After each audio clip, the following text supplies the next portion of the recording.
Hello students, we are going to continue with our discussion regarding alkyl and aryl halides.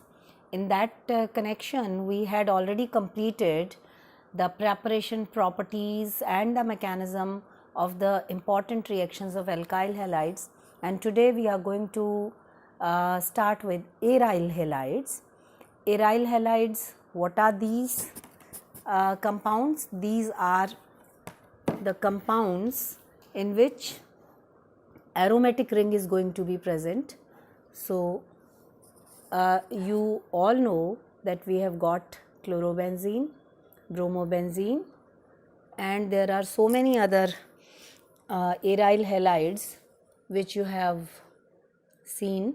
We have to do the nomenclature of these aryl halides, the methods of preparation, also their properties and the major reactions, their mechanisms.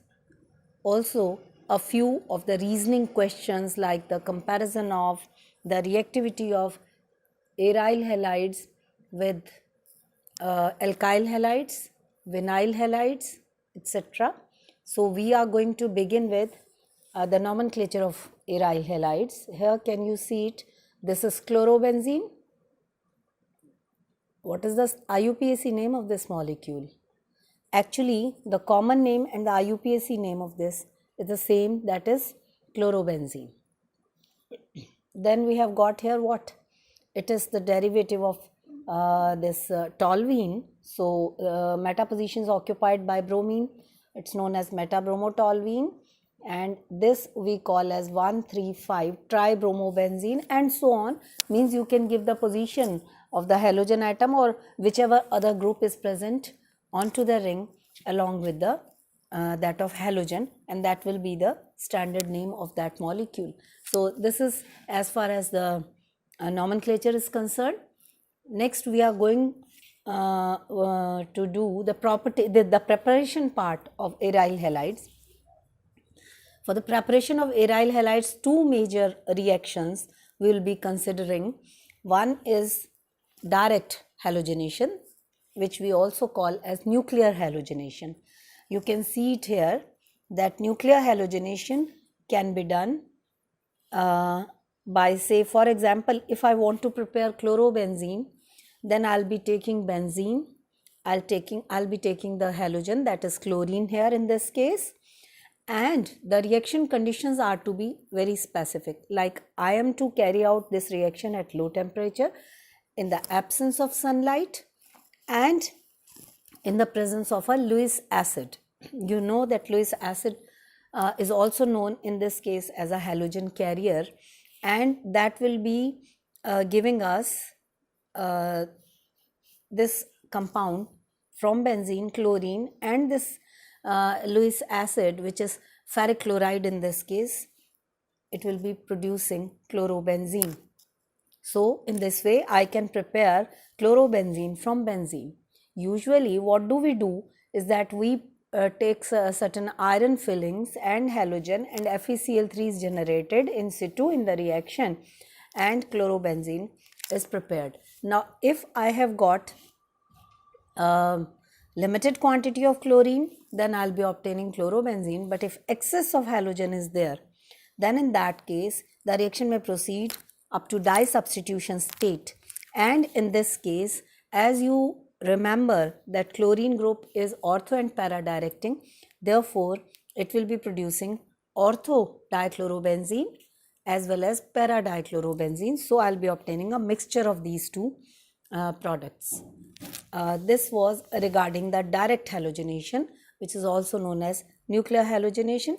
Now this reaction is a very good method of preparation of aryl halides. However, there are certain limitations to this process, and these limitations are that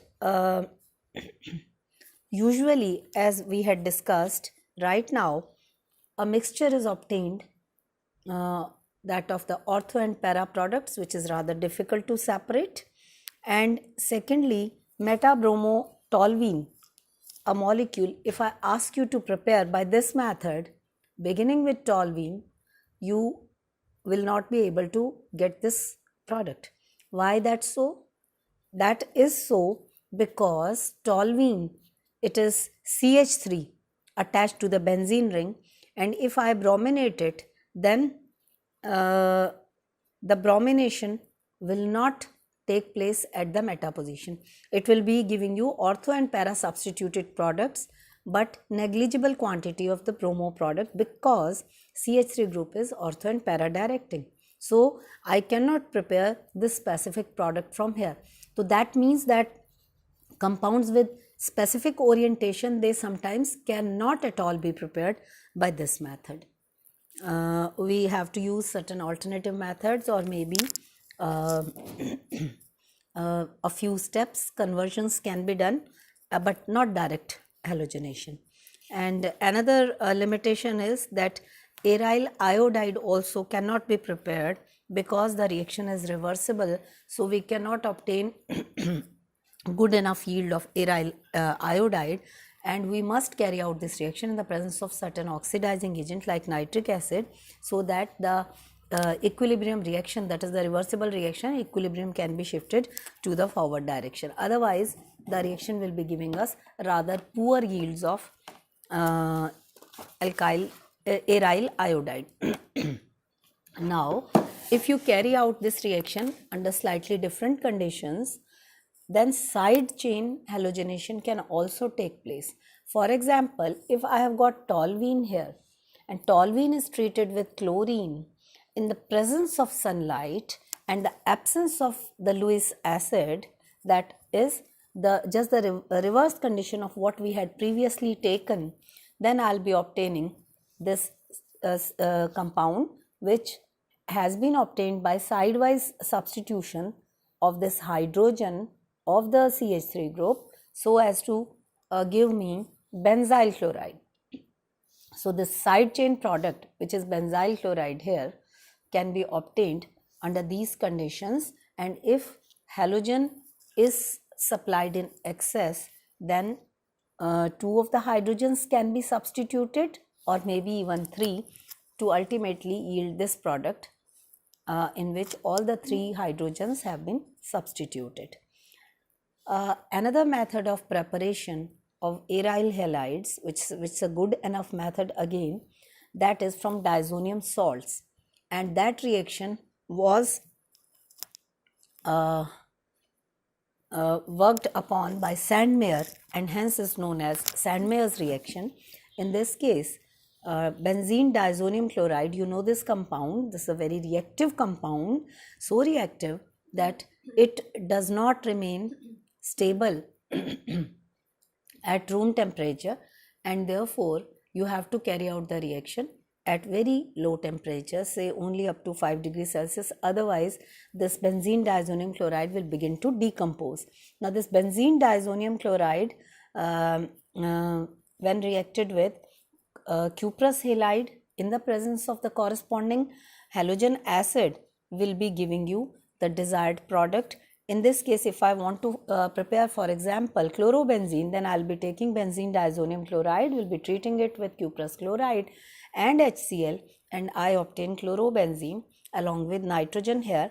On the other hand, if I want to prepare bromobenzene, then I'll be treating this benzene diazonium chloride with cuprous bromide and HBr, and I will obtain bromobenzene along with N2 and CuCl.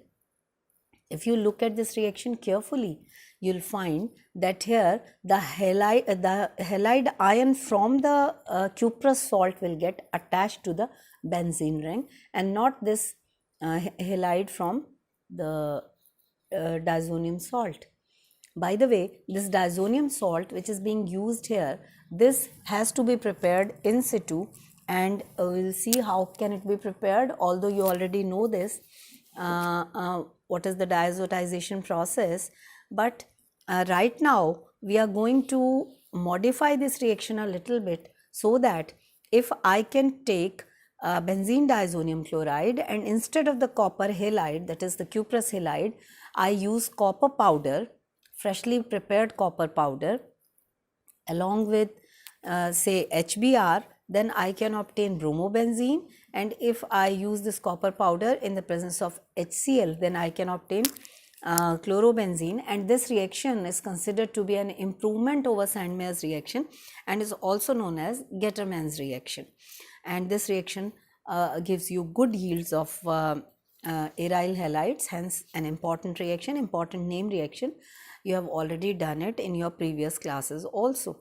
So you have seen that by this method we can obtain chlorobenzene, bromobenzene. Iodobenzene, however, can be obtained by rather a simpler reaction in which benzene diazonium chloride is simply heated with Ki so as to obtain iodobenzene, only under simple conditions, that is at room temperature, and we have to take only aqueous Ki solution, no catalyst, nothing else is needed, and I obtain iodobenzene with comparative ease. So that was regarding the preparation of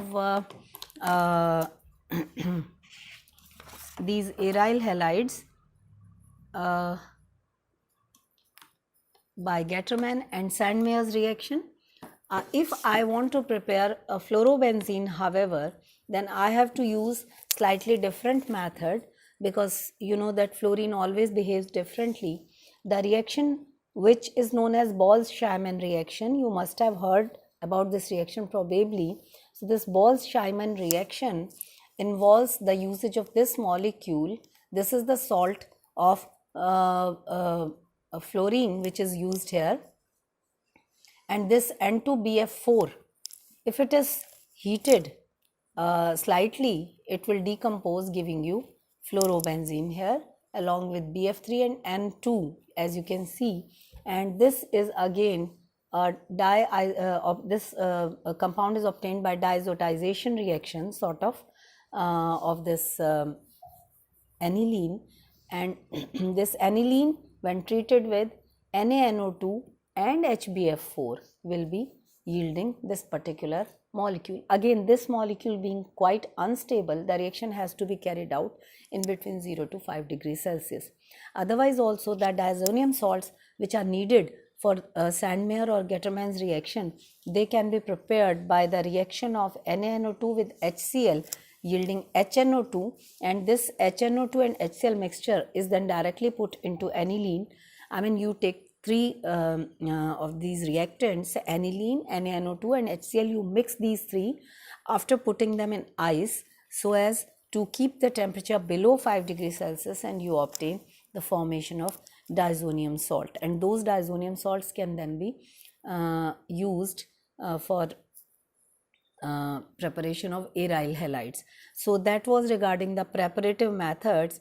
Next, I am to discuss about the properties of aryl halides, and properties of aryl halides. There are again a few important aspects of the reactivity of aryl halides. You know that aryl halides will be exhibiting, they should exhibit two kinds of reactions. If you compare them with alkyl halides, their most common reaction and the most important reaction was nucleophilic substitution reaction. Nucleophilic substitution reaction meant that your halide ion was substituted with some other nucleophile, and they should also show electrophilic substitution reactions because of the presence of benzene ring. Now both of these reactions, they are not so rigorous in the case of aryl halides. If we compare them with alkyl halides in terms of nucleophilic substitution reactions, they are very reluctant to undergo these reactions. They undergo nucleophilic substitution only under extremely difficult conditions. As regarding the electrophilic substitution also gets retarded or slowed down because of the deactivating influence of the halogen atom. As we had discussed earlier also, that halogen atoms are deactivating in nature, although they are ortho and para directing, and they'll deactivate the benzene ring towards electrophilic substitution reactions as well. So overall, aryl halides are much less reactive as compared to other kinds of halides, and they'll be showing very little, very less number of reactions under drastic conditions only. So we'll be discussing in detail about the reactions of aryl halides tomorrow. Meanwhile, you keep on collecting the problems on these chapters and we'll take them up one by one as you mention them to me. You can write your comments and ask for any repeats or any special notes or any questions if you have got. Thanks for listening. Bye.